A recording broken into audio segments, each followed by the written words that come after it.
কাবা ঘরের একজন কালো ইমাম আছে, নাম ইমাম আল কালবানি। দেখছেন এই ইমামরে আপনারা? উনি লন্ডনে একটা ইন্টারভিউতে বলেছেন, আমার মায়ের বদদোয়া আমাকে কাবা ঘরের ইমাম বানিয়েছে।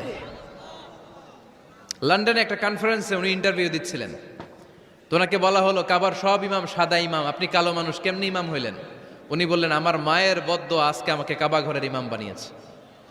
উনি বললেন, আমি ছোট্টবেলা অনেক বদের হাট দিছিলাম, আমার মতো দুষ্ট আমার এলাকায় কোনো ছেলে ছিল না।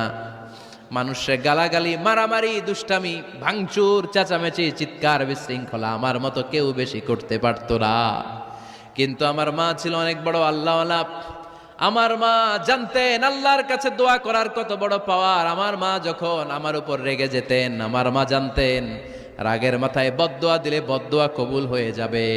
এজন্য যখনই আমি বেশি দুষ্টামি শুরু করে দিতাম, আমার মা রেগে আমারে বদদোয়া দিয়ে